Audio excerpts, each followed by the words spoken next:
E na manhã dessa terça-feira, durante uma entrevista com o delegado Felipe Pinho, no programa Repórter Cidade, que todo dia vai ao ar das 7 às 8 da manhã na Rádio Cidade Bela, o delegado falou sobre novos detalhes e atualizações sobre o caso das investigações do último duplo homicídio acontecido no município de Campo Verde. Nós temos provas de que isso ocorreu e elementos fortíssimos indicando os autores, sendo que dois acabaram entrando em confronto com a polícia e faleceram, e três estão hoje sob custódia.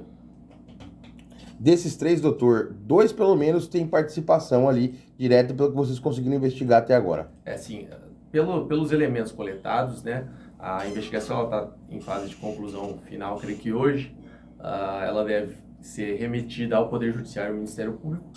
Nós tivemos ali indicativos de que desses três que estão presos, pelo menos dois tiveram participação, seja na execução de atos materiais, seja na ocultação de cadáver, e agora nós verificamos que o terceiro também participou ativamente, uma vez que, segundo consta nas informações, ele inclusive chutou as vítimas, amarrou as vítimas, ou seja, tem ali elementos que indicam de maneira muito forte a participação dos três. Então seriam, no caso, 5 pessoas, né? Pelo menos até o momento. Tá certo. Doutor, agora a gente percebe que é uma investigação muito minuciosa, mesmo tendo muitos detalhes, vocês tenham conseguido prender pessoal em flagrante, mesmo assim, tem os meandros que vai se desenrolando durante a investigação, né? Por exemplo, eu lembro que o senhor tinha falado que esse terceiro elemento, a princípio, talvez não tivesse participação, depois vai descobrindo que tem. É um negócio que tem que fazer tudo certinho, né, doutor? Até para não culpar um inocente e também não deixar um que é culpado escapar também, né? Exatamente. Até o momento em que a gente não tem certeza da participação, ou não tem elementos fortes da participação daquele indivíduo, nós evitamos, né, concluir que ele participou ou não. Mas a partir do momento que você começa a juntar o quebra-cabeça e percebe que sim, ele teve uma participação, inclusive você consegue detalhar essa participação, ou seja, você consegue descrever a participação, o ato executório que ele praticou, aí assim a gente pode colocar e imputar a essa pessoa o fato criminoso. Tá certo. Agora, quanto aos os outros dois que acabaram falecendo em confronto com a polícia, eles também tiveram participação direta ali na execução, usaram as armas que executaram as vítimas, como foi, doutor? Em relação aos dois que faleceram até o momento, nós temos que um era o que comandou a operação, na verdade, ele é que inicia todo o processo, ele chefia, ele dá as ordens, ele recebe ordens. Então, quer dizer, é uma pessoa, é a peça central do quebra-cabeça. E o outro auxiliava, era como se fosse um braço direito dele ali naquela ocasião.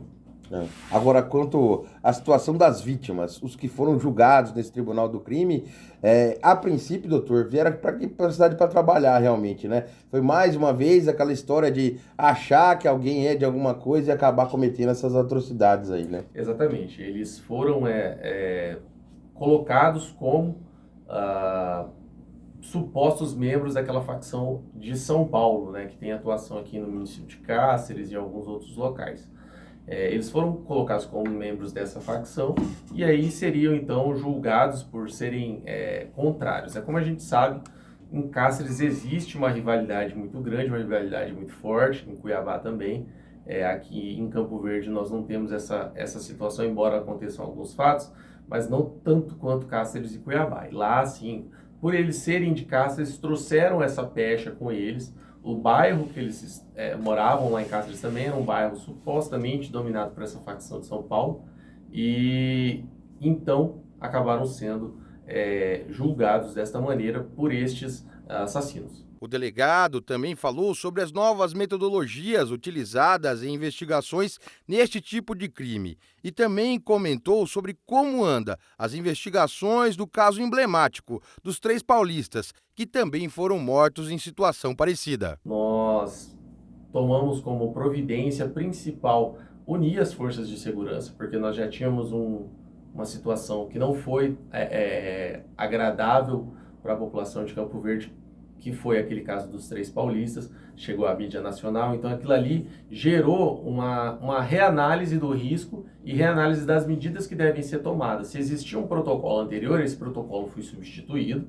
não que o protocolo anterior seja ruim, mas talvez ele não se adapte ao município de Campo Verde. Então nós readaptamos esse protocolo e passamos a agir de outra forma.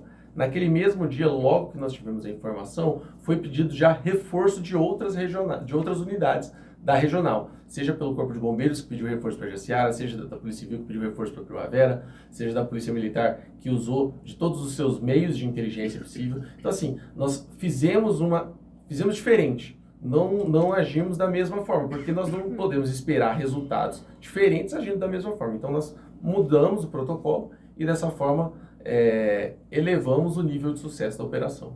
Tá certo. Agora, voltando um pouquinho, o senhor falou sobre o caso dos 3 paulistas, muita gente pergunta, e o caso dos 3 paulistas, o que aconteceu, doutor?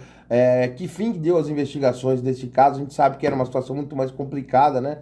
Justamente por causa dessas situações que o senhor comentou agora, né? Não teve fim a investigação continua, nós estamos numa outra fase dela.